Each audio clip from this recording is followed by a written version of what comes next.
Bon bah écoute, c'est peut-être pas plus mal que ça y est, l'été commence là parce que la météo de merde qu'on s'est tapé cette année, mais c'est un truc de ouf, j'en peux plus quoi. Bon, heureusement que le débrief hebdo est là pour amener un petit peu de soleil et de légèreté dans ce monde de brut, un petit peu de sable fin comme ça, déposé un petit peu partout le dimanche, ça fait toujours plaisir. Bon bah je crois qu'on va commencer le débrief hebdo, il se passe pas mal de choses sur les marchés. Je m'emballe un peu là, non? Allez, on va décrypter l'actualité internationale avec légèreté, détente. On en est où? On fait quoi? Il se passe quoi? C'est ici. Ça rime pas de ouf. Imaginez que vous êtes dans un dîner de famille où vous êtes en train de débattre sur La République, c'est moi! la future destination de vos vacances. Ça, c'est un bon moment. Ça fait plaisir. Eh bien, c'est un peu la même histoire avec la Banque Centrale d'Angleterre. Puisqu'ils sont en train d'essayer de flirter avec l'idée que peut-être qu'ils baisseront leur taux d'intérêt, qui sont cette semaine restés inchangés à 5,25%. Et donc, l'idée leur vient que peut-être ils les baisseront pour la première fois depuis 16 ans. 16 ans 16 ans qu'ils sont pas partis en vacances. 16 ans qu'ils n'ont pas baissé les taux. Alors certains des membres du comité sont prêts eux déjà à faire leur valise et à baisser des taux un peu plus bas. Les autres, hors de question. Du coup, le marché anticipe. 50% estiment qu'il y aura une baisse des taux lors de la prochaine réunion. 50% estiment qu'il n'y en aura pas. On ne peut pas faire plus mitigé que ça. Le gouverneur Andrew Bailey, lui, se réjouit que ça y est, l'objectif de 2% d'inflation est atteint. Et ce, pour la première fois depuis 3 ans. Mais attention, ils veulent être sûrs de chez sûr que les prix ne remonteront pas. Et qu'ils restent sages avant de faire quoi que ce soit. Patience encore. Oui, l'objectif a été atteint, mais ne nous emballons pas. Côté pétrole aux États-Unis, surprise générale, les stocks ont baissé. La demande est en pleine bourre. En plus, nous avons l'association, comment s'appelle déjà l'association? American Automobile Association. Ouais, ils sont pas trop fait chier sur le nom du coup. Prévoit qu'il va y avoir 71 millions d'Américains qui vont prendre la route le 4 juillet. Bah, pleine bourre. En plus là-bas, ils ont des bagnoles quand même qui consomment à mort. Alors pourtant, les traders sur le pétrole, ils sont pas encore ultra optimistes. On se tape un énorme range depuis 1 an et demi. Et tu vas voir qu'en termes de range, on va en manger aujourd'hui. Côté consommateurs américains, alors peut-être qu'ils vont prendre la route, mais ils ont freiné leurs dépenses en consommation. Et ça, c'est sur le mois de mai. Sur les 13 catégories surveillées, 5 ont baissé, notamment à cause de la chute des prix de l'essence et aussi des rabais pour les meubles. Alors, je sais, ça tombe un petit peu comme un cheveu sur la soupe, mais oui, il y a eu des rabais sur les meubles pour le Memorial Day. Je me demande pas pourquoi, je t'avoue, j'ai pas vraiment cherché à comprendre. Bref, en début d'année, c'était la fête du slide. Aujourd'hui, les porte-monnaies sont en mode économie d'énergie. C'est donc une baisse des dépenses de la consommation après avoir été particulièrement élevée en début d'année. Côté BCE, je te rappelle qu'il y a 2 semaines, ça y est, ils ont baissé les taux directeurs, que Christine Lagarde avait dit que c'était le flou artistique total et qu'elle savait absolument pas quoi faire ensuite. Il y a Philippe Lane cette semaine qui a rassuré en disant que oui, vous inquiétez pas, la BCE va atteindre son objectif d'inflation de 2%. Pas de souci, vous inquiétez pas les gars, je gère. Pour autant, faut pas compter sur une baisse des taux au mois de juillet. La prochaine grosse décision est repoussée à septembre, après la quille de cet été. Faut pas nous en demander trop cet été, déjà que bon, on a déjà fait quand même énorme taf il y a 2 semaines en baissant les taux. Qu'est-ce qu'il a raconté Lane? Que sur l'évolution des prix sur les services, il va falloir un peu plus qu'un mois de données en notre sens, pour y voir plus clair. Parce qu'en mai, la croissance des prix dans ce secteur s'est accélérée 4,1% quand même. Aujourd'hui, le marché parie sur une nouvelle baisse des taux au mois d'octobre pour 75% du marché et une 3e baisse des taux d'ici la fin de l'année. Suspense.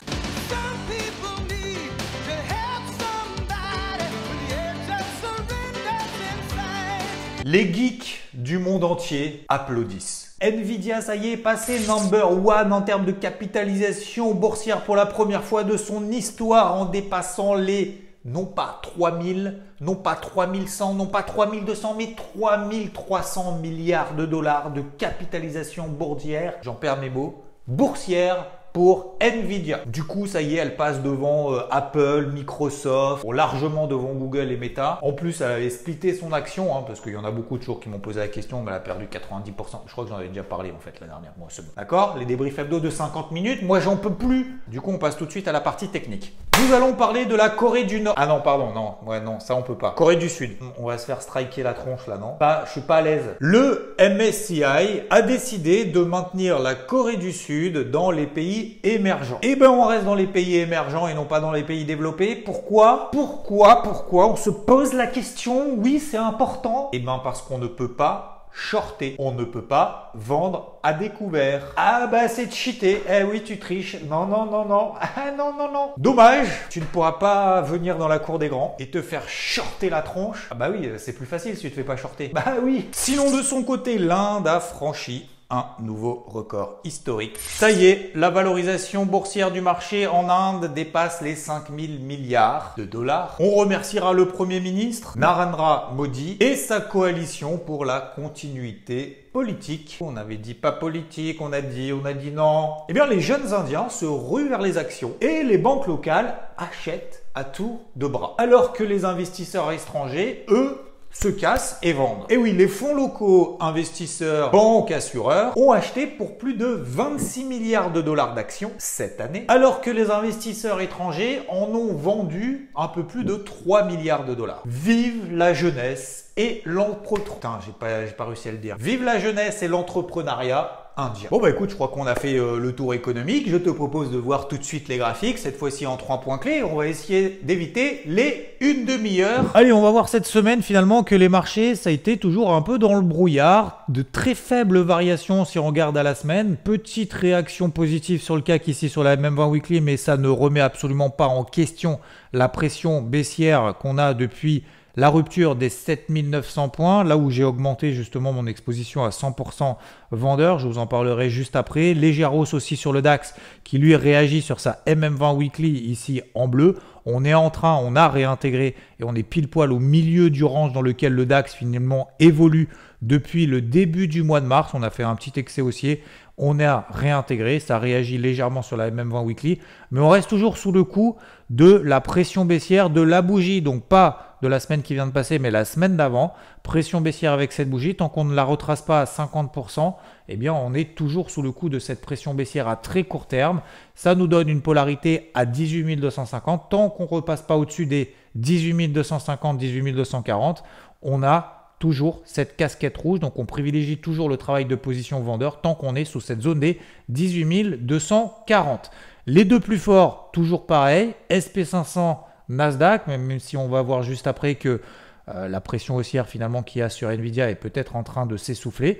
SP500 toujours dans une dynamique très positive, au-dessus de sa MM20 Weekly, quand bien même le timing n'est absolument pas acheteur sur des unités temps un petit peu plus longues. Oui, sur du court terme, on continue à privilégier le flux haussier si on a une casquette verte sur les indices les plus forts, puisque les indices les plus forts montent plus vite que les autres et baissent moins vite que les autres, donc autant privilégier cela.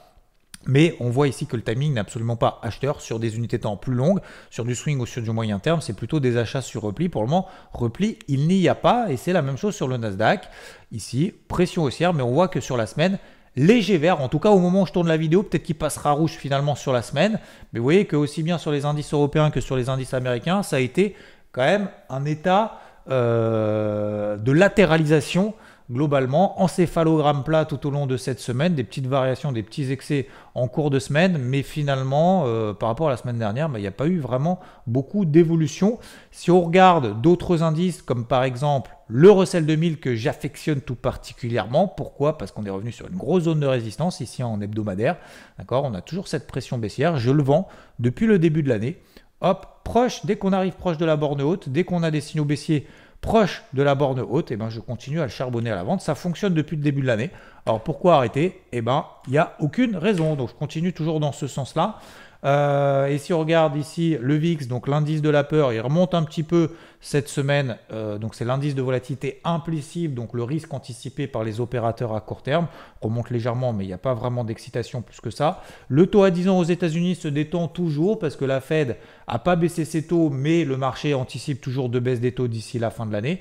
Détente sur les taux à 10 ans. Par contre, À l'inverse, sur le dollar américain, ça progresse légèrement, très légèrement, ce qui pèse encore sur l'euro contre le dollar avec tous les problèmes politiques, notamment en Europe.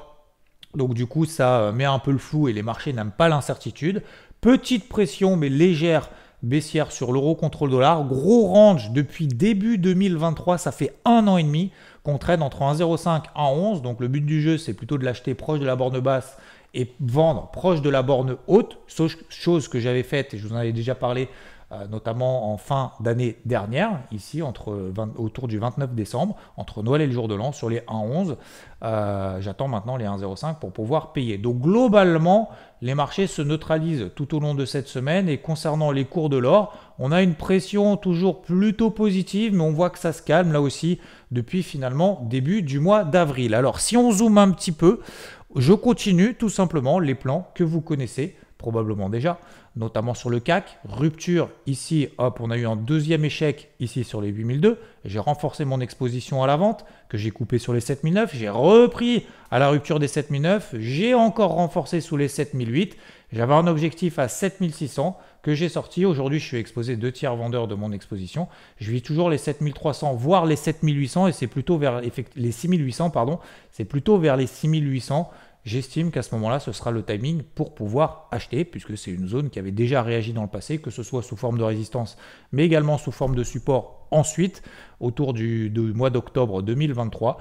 Aujourd'hui, on est toujours dans une pression baissière tant qu'on est sous les 7700, 7610. Alors cette semaine, encore une fois, vous voyez qu'on a une bougie verte, un gap haussier, puis finalement le lendemain ça baisse, le lendemain ça remonte, le surlendemain ça rebaisse.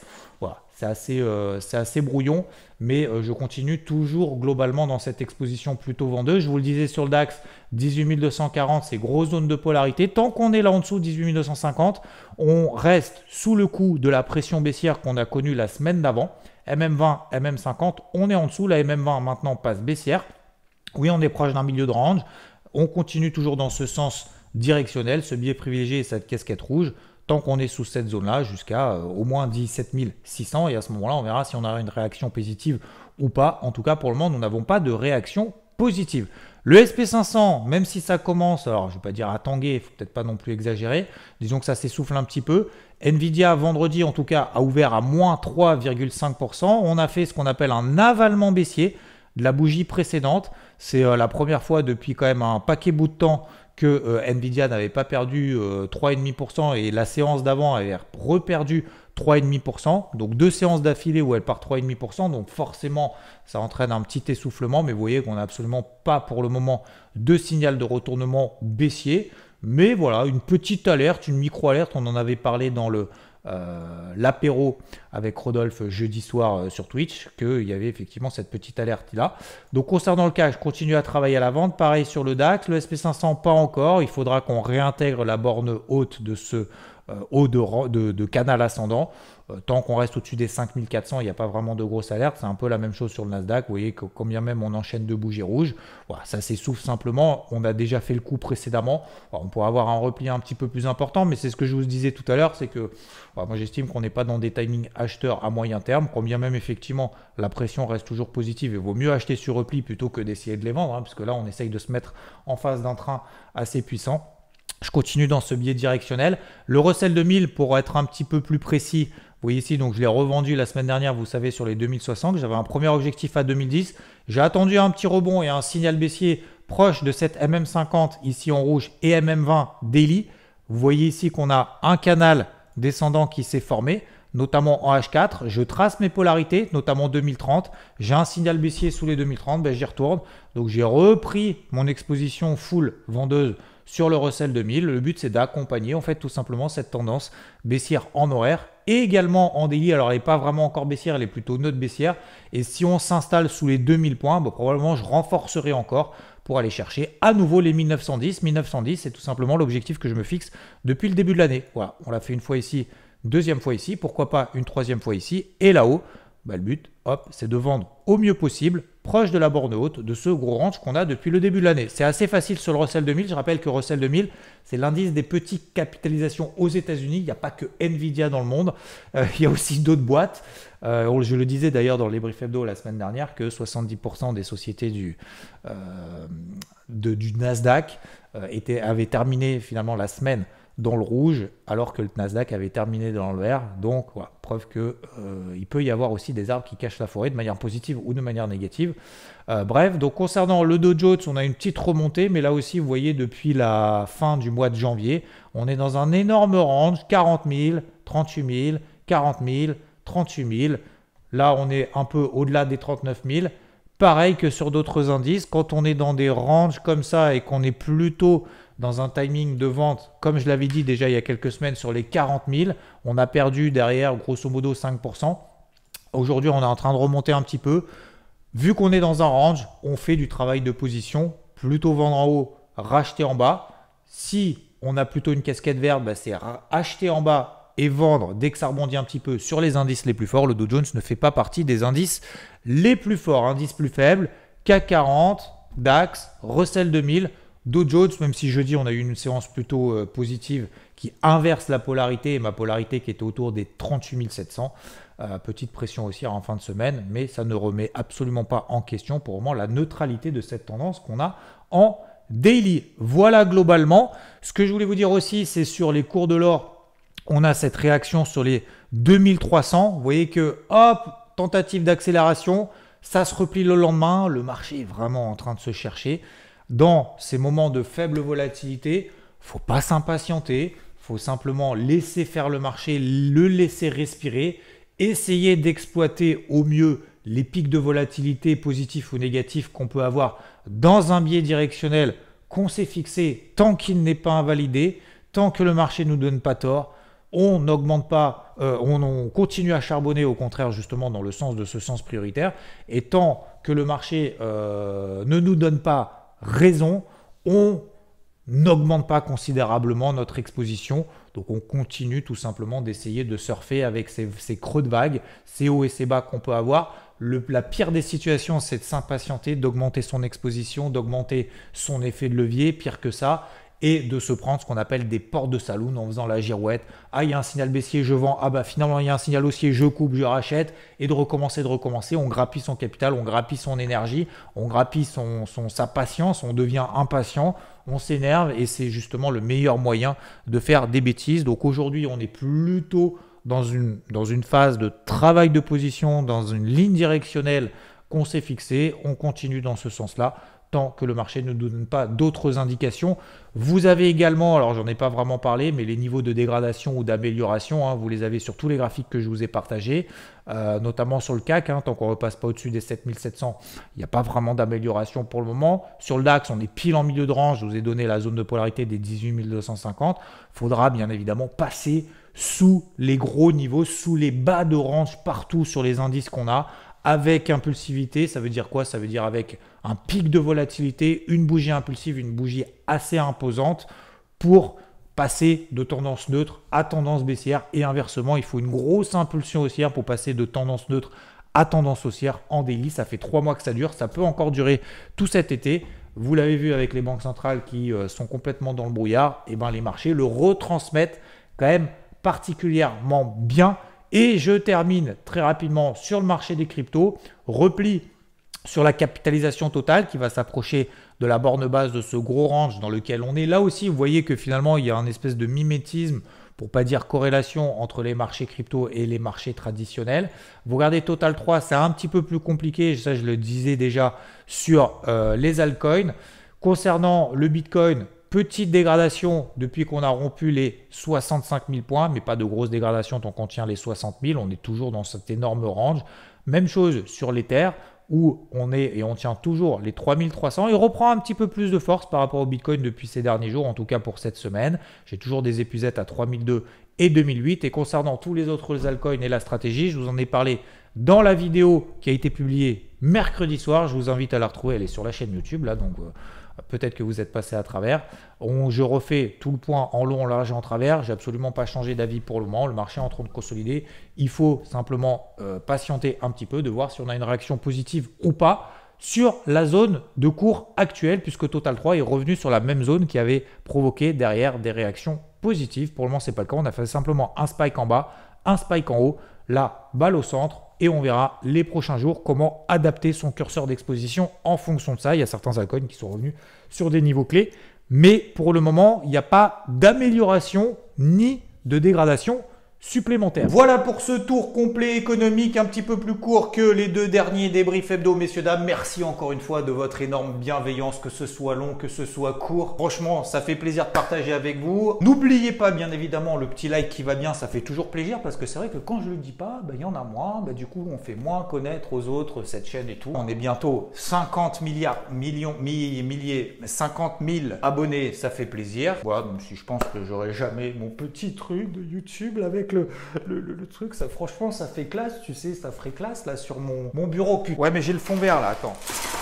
Là, en plus, tu vois, j'enlèverai le truc, il a pas bougé là depuis 3 ans là. Comme ça, je le mettrai là ou à la place du golfeur. Je peux mettre là, ça serait classe quand même, non? Ça serait cool. Bon, en tout cas, profitez bien de l'été. La semaine prochaine, oui, attendez, la semaine prochaine. Alors déjà, on a mardi 18h, la France qui joue contre la Pologne. Oui, on parle de foot, oui, c'est important. Donc du coup, vu que c'est mardi 18h, notre live Twitch qu'on a l'habitude de faire mardi, je le décalerai probablement à mercredi. On se retrouve bien évidemment tous les matins dans les Morning Mood, tous les jours sur IVT. Et vendredi prochain, nous aurons vendredi le PCE, chiffre d'inflation mieux pondéré que le CPI qui est ressorti il y a 2 semaines, qui était légèrement meilleur que prévu, mais juste après la Fed avait dit oui, c'est bien, l'inflation est bonne, mais ça suffit pas, donc on va pas encore baisser les taux. Donc du coup, ça a provoqué quand même quelques mouvements sur le marché, notamment ces fameux ranges qu'on vient de voir là juste à l'instant.